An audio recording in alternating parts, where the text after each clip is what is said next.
अस्सलाम वालेकुम जी, कैसे हो आप सब। मैं भी अल्हम्दुलिल्लाह जी आप सबकी दुआओं से बिल्कुल ठीक हूँ। और ये व्लॉग जो है पिछले व्लॉग से ही मैंने आगे जो है वो शूट किया हुआ था, तो मैंने कहा चले वो भी शेयर कर दूँ।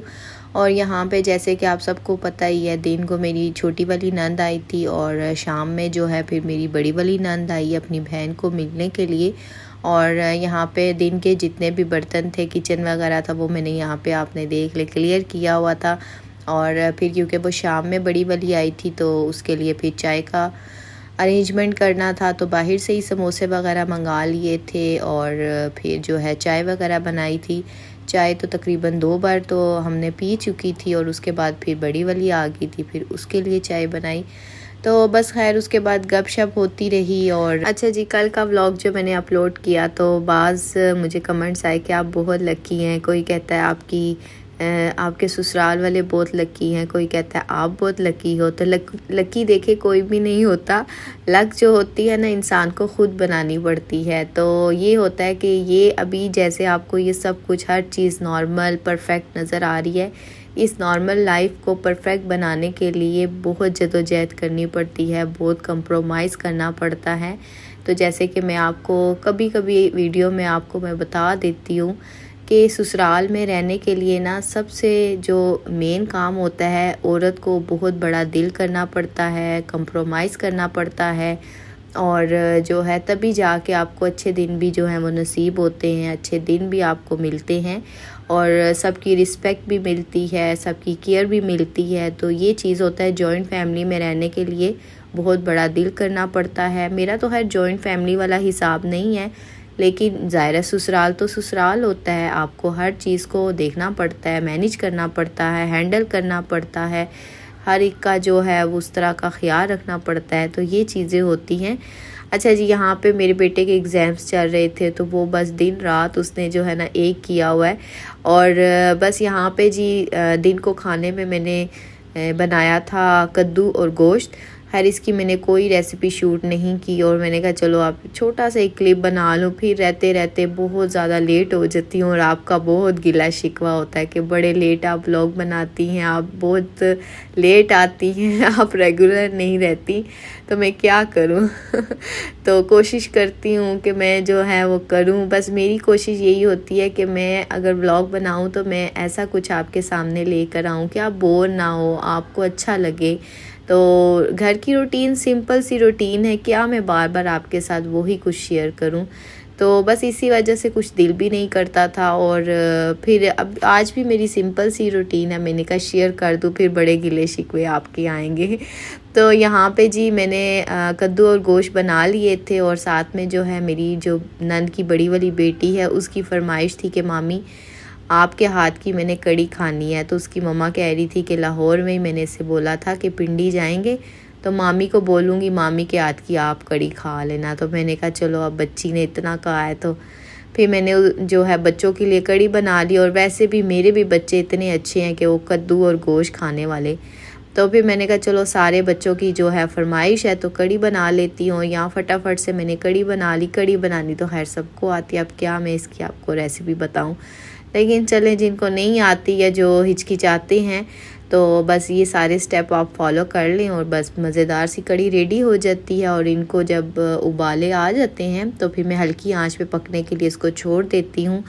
और फिर मैं ऊपर छोड़ आई थी और मैंने कहा जाऊँ नीचे, आज काफ़ी दिन हो गया मैंने अपने पौधों को पानी नहीं दिया था। और एक सिस्टर जो है बहुत फोर्स कर रही हैं, आपने मनी प्लांट को कैसे ग्रो किया, आप शेयर करें ये वो।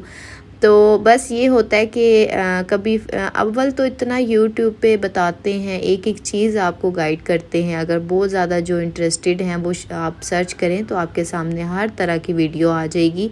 तो बस मैंने भी ऐसे ही किया है और माशाल्लाह से ये है कि काफ़ी टाइम लगता है। तो ये नहीं है कि आज लगाओ तो कल वो ग्रोथ उनकी स्टार्ट हो जाती है, कुछ टाइम उनको देना पड़ता है प्लांट्स को। तो फिर वो अपनी जगह बनाते हैं, अपनी रूट्स बनाते हैं और फिर उनका जो है ना ग्रोइंग पीरियड स्टार्ट हो जाता है। तो बस ऐसा ही कुछ होता है। और बस यहाँ पे माशाल्लाह से ज़ाहिर मौसम ही ऐसा है कि प्लांट्स की ग्रोथ बहुत अच्छी हो रही है। तो मैंने कहा चलो दे दूँ अपने पौधों को पानी अच्छी तरह। और फिर उसके बाद ऊपर आई और उसके बाद मैंने पकोड़े बनाने थे क्योंकि कड़ी तो तकरीबन बन चुकी थी और मैंने कहा चलो फटाफट से पकोड़े बना लूँ। और यहाँ पे मुझे रमज़ान की याद आ गई कि रमज़ान में जो है इस तरह पकोड़े बनते थे और काफ़ी अच्छा इस रमज़ान में मौसम भी था और खाना पीना भी अच्छा हो रहा था। और अब जब रमज़ान आएगा तो माशाल्लाह से और अच्छा मौसम होगा। और यहाँ पे जी सारे मैंने मसाले वगैरह डाल दिए और मैं प्याज के पकोड़े बनाती होती हूँ। थोड़े से ही बनाए थे कि चलो बच्चों का जो था ना एक शौक़ था कि हमने कड़ी खानी है, तो मैंने कहा चलो वो पूरी हो जाए।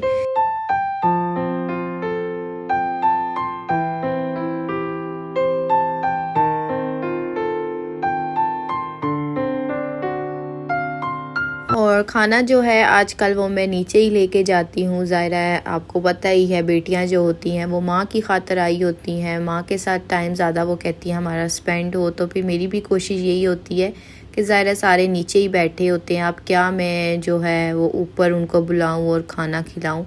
और फिर दूसरा ये होता है ना कि ज़रा मेरी जो सास है ना वो भी बेचारी ऊपर नीचे नहीं आ जा सकती, तो फिर मैं कहती हूँ चलो उनकी खातिर फिर ज़ाहिर उनको अच्छा लगता है कि सारे नीचे बैठ के मेरे सामने खाना पीना करें। और एक माँ को जो है ना वो तसल्ली भी हो जाती है जब वो अपनी औलाद को देखती है कि वो बैठ के खाना पीना कर रही है। और ये जो चटनी है ये मेरी नन लेकर आई थी लाहौर से, आम की और अदरक की चटनी है, ये भी बहुत अच्छी होती है और हाजमे के लिए बहुत अच्छी होती है। तो बस यहाँ पे खाने पीने के बाद फिर जो है आइसक्रीम टाइम हो गया और बस यहाँ पे मैंने कहा चलो जी बच्चों को अब आइसक्रीम डाल के दूँ। और ये था जी रात का टाइम, बस रात को हमने ये किया। और फिर नेक्स्ट डे जो है मैंने नन को बोला कि भाई आप अपने कपड़े दिखाओ, जो है बड़ी डिमांड आई है आपके कपड़ों की। तो बस यहाँ पे वो दिखा रही थी और यहाँ पे ये इसके पास बिल्कुल सादा कपड़ा था और उसके ऊपर फिर इसने ख़ुद से डिज़ाइनिंग करवाई है, ये लेसिस वगैरह लाई है। और ये जो टिशू का मिलते हैं ये भी लेस वालों के पास होते हैं, तो ये लेकर आई। और फिर एयरलाइन टेलर को ख़ुद बताया डिज़ाइनिंग, और थोड़ी सी ना रेडीमेड की जैसे कपड़े होते हैं ना वैसा इसने बनवाया और काफ़ी अच्छा लग रहा था। और ये फ्रंट पे भी इसने खुद ही से ही कुछ करवाया डिज़ाइन। और साइड पे ये चुनट देखे, दोनों साइडों पे ना चाक के ऊपर ऊपर करके इस तरह चुनटें बनी हुई हैं और अच्छी जो है ना एयरलाइन शर्ट जो है बन गई थी। और कह रही थी मेरे पास प्लेन कपड़ा पड़ा हुआ था, तो फिर मैंने सोचा कि चलो कुछ डिज़ाइन करवा लेती हूँ। और ये दुपट्टा भी था इसका, ये भी रेडीमेड ही दुपट्टा था, लेकिन मैंने कहा चलो मेरा सूट बन जाएगा। तो मैंने कहा अच्छा है, इसको तो वैसे भी कपड़ों का बड़ा ही शौक़ होता है, ये बहुत ज़्यादा शिदाई है कपड़ों की। तो ये एक और सूट था ये कह रही थी कि ये मेरी सिर्फ एक शर्ट थी और शर्ट पीस से ही मैंने जो है इस तरह का मतलब कि लॉन्ग ड्रेस बनवा लिया। और मैंने कहा बात वही आती है कि अगर टेलर अच्छा हो ना तो कपड़े में जान डाल देता है, और अगर टेलर ही अच्छा आपको ना मिले ना तो आपके कपड़ों का ना सत्यानाश कर देता है। तो इसने यहाँ ऊपर जो है थोड़ी सी चुन्नट डलवा के और फ्रंट बैक के लेसिस वगैरह लगवाई हुई हैं। और ये कह रही थी मेरे पास एक वाइट कलर का दुपट्टा था, उसको मैंने डाई करवा लिया और ये भी मेरा सूट बन गया। और मैंने कहा अच्छा लग रहा था, ये भी कलर अच्छा था, पर्पल कलर तो मेरा वैसे भी फेवरेट कलर है। और मुझे ज़्यादातर लाइट कलर बहुत ज़्यादा पसंद है, और पहले तो बहुत ज़्यादा लाइट कलर पसंद करती थी, अब थोड़े से डार्क कलर की तरफ आई हूँ कि बहुत लाइट कलर भी जो है ना वो कभी कभी इंसान की ज़िंदगी को भी लाइट कर देते तो यहाँ पे अपना जो है वो इसने ये वाला बनवाया था और मेरा भी इस तरह का लाई थी, लेकिन मेरा लाइट कलर में था और अपना थोड़ा सा डार्क कलर में बनवाया था। इसने अपनी बेटी के साथ मैचिंग की और इसने जो है इसकी माशाल्लाह से 2 बेटियाँ हैं और जो पीस बच गया था वो छोटी वाली का भी बनवा लिया। और बस यहीं तक था जी मेरा आज का व्लॉग। वीडियो अच्छी लगे तो लाइक ज़रूर कर दीजिएगा और मुझे अपनी दुआओं में स्पेशल याद रखिएगा। अल्लाह हाफिज़।